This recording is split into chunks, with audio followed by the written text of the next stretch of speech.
Assalamualaikum warahmatullahi wabarakatuh. Saya Abdul Jalil, Kepala SMA Negeri 1 Gondang, Bojonegoro. SMA Negeri 1 Gondang dalam proyek penguatan profil pelajar Pancasila atau P5 membuat tema gaya hidup berkelanjutan dalam pelaksanaan program P5 tersebut. Tema ini diambil agar siswa-siswi SMA Negeri 1 Gondang, Bojonegoro bisa membiasakan gaya hidup yang mengedepankan berpikir kritis, kreatif, inovatif, dan mencintai lingkungan. Diharapkan pula dengan adanya kegiatan ini dapat memperkuat proyek penguatan profil pelajar Pancasila. Pada akhirnya muncullah sebuah ide atau gagasan yang inovatif dari saya berupa praktik baik untuk menyikapi keadaan di sekitar lingkungan sekolah, yaitu di SMA Negeri 1 Gondang, Bojonegoro. Selanjutnya, praktik baik ini kami beri judul Praktik Baik, pembelajaran berdiferensiasi gaya hidup berkelanjutan dalam kegiatan proyek penguatan profil pelajar Pancasila di SMA Negeri 1 Gondang, Bojonegoro dalam pembuatan Ecobrick dan Ecoprint. Mari kita simak.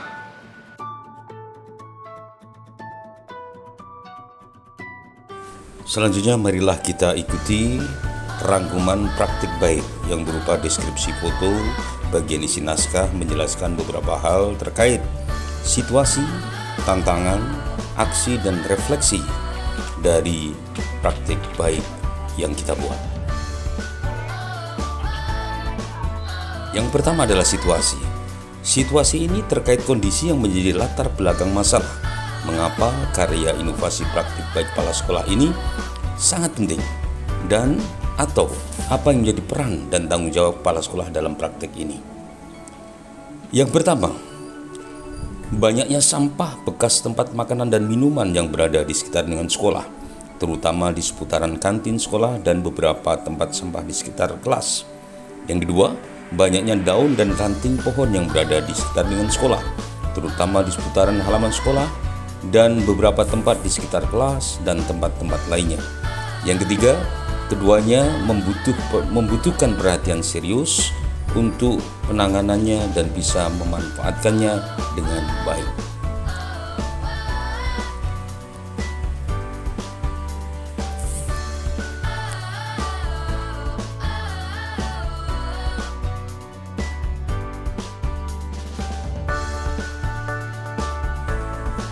Deskripsi yang kedua adalah tantangan praktik baik. Hal ini terkait apa yang terjadi atau menjadi tantangan untuk mencapai tujuan praktik baik tersebut dan atau siapa yang terlibat. Yang pertama,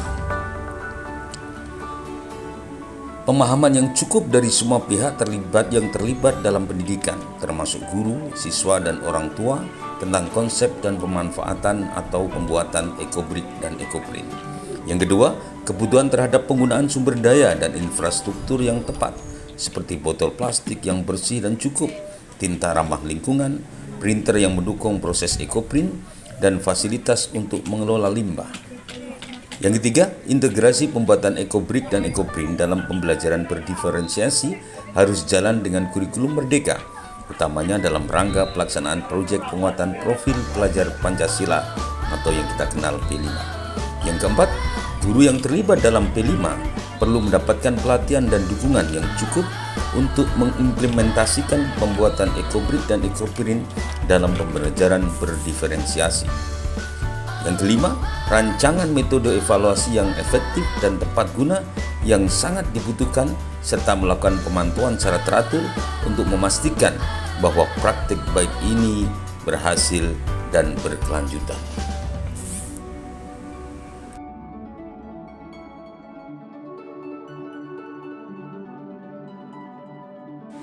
Yang ketiga adalah aksi praktik baik, yaitu langkah-langkah secara deskripsi tentang apa yang dilakukan kepala sekolah dalam praktik baiknya untuk menghadapi tantangan tersebut, strategi apa yang dilakukan atau digunakan, bagaimana pelaksanaannya, siapa saja yang terlibat, dan atau apa saja sumber daya atau materi yang diperlukan untuk melaksanakan strategi itu.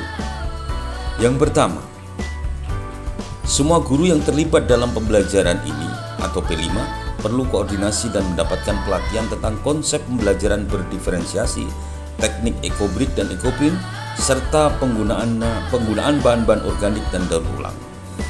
Yang kedua, tersedianya sumber daya dan bahan memadai untuk pembuatan karya ekobrik dan ekoprint. Ini termasuk alat-alat, bahan-bahan organik, dan materi belajar terkait. Yang ketiga, tersedianya ruang yang memadai dan fasilitas yang mendukung untuk pembelajaran berdiferensiasi ini. Misalnya, ruang seni dan laboratorium yang dilengkapi dengan peralatan dan alat-alat yang dibutuhkan. Pastikan juga ada fasilitas penyimpanan bahan-bahan organik dan daur ulang dengan aman dan teratur. Yang keempat, mengorganisasi kompetisi kreativitas atau pameran hasil karya ekobrik dan ekoprint. Ini akan membangkitkan antusiasme siswa dalam menghasilkan karya yang unik dan mengaplikasikan pembelajaran yang mereka dapatkan. Yang kelima, kepala sekolah bersama-sama guru memberikan dukungan psikologis yang memadai bagi siswa dalam mengeksplorasi kreativitas mereka, membangun lingkungan inklusif, dan memberikan motivasi serta pengakuan bagi upaya dan pencapaian setiap siswa akan sangat berharga.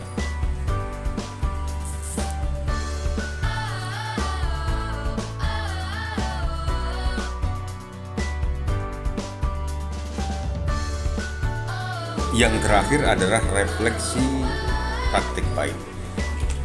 Hasil terkait bagaimana dampak dari aksi praktik baik, apakah hasilnya efektif atau tidak efektif, serta mengapa, atau bagaimana respon orang lain terkait praktik baik yang dilakukan, atau pembelajaran apa dari keseluruhan proses tersebut.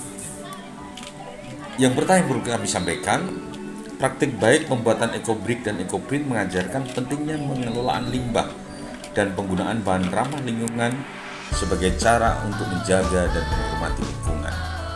Yang kedua, belajar secara praktis melalui kegiatan nyata yang memberikan pengalaman langsung dan relevan dalam mengenai masalah lingkungan dan keberlanjutan. Yang ketiga, praktik baik ini memberikan kesempatan bagi siswa untuk bekerja secara kolaboratif dalam tim dan membangun keterampilan sosial. Yang keempat, mengajak siswa untuk berpikir kreatif dan inovatif dalam menggunakan bahan-bahan bekas dan ramah lingkungan untuk menciptakan produk yang berguna. Yang kelima, praktik baik ini juga dapat membantu meningkatkan kesadaran komunitas tentang pentingnya keberlanjutan dan menjaga lingkungan. Yang keenam, melalui pembelajaran berdiferensiasi, siswa dapat memperoleh pemahaman yang mendalam tentang perlunya melestarikan dan tetap menjaga lingkungan alam.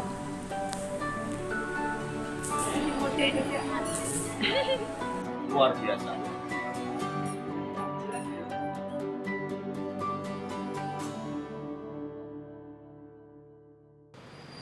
Melalui inovasi kepala sekolah dengan menerapkan pembuatan ekobrik dan ekoprint dengan pembelajaran berdiferensiasi di SMA Negeri 1 Gondang, kami guru-guru di SMA Negeri 1 Gondang sangat merasakan perubahan yang positif di siswa, guru maupun di lingkungan sekitar di SMA Negeri 1 Gondang. Melalui inovasi kepala sekolah dalam mengadopsi pembuatan ekobrik dan ekoprint dalam pembelajaran berdiferensiasi, sekolah dapat menciptakan pengalaman belajar yang unik dan bermakna bagi siswa. Praktik ini tidak hanya mempromosikan kesadaran lingkungan, tetapi juga membentuk keterampilan sosial, kreativitas, dan tanggung jawab dalam menjaga alam. Saya, Rustanto SPD, Guru Mata Pelajaran Sosiologi SMA Negeri 1 Gondang, Bojonegoro. Inovasi kepala sekolah dalam pembelajaran ini mengkolaborasi antar mata pelajaran dalam pembuatan ekobrik dan ekoprint sebagai alat pembelajaran. Sebagai siswa, saya memahami bahwa dengan pembuatan ekobrik dan ekoprint, kita dapat membangun instalasi seni lingkungan di tengah-tengah sekolah. Saya, Felicia Nova Aulia, dari kelas 11 Merdeka 1.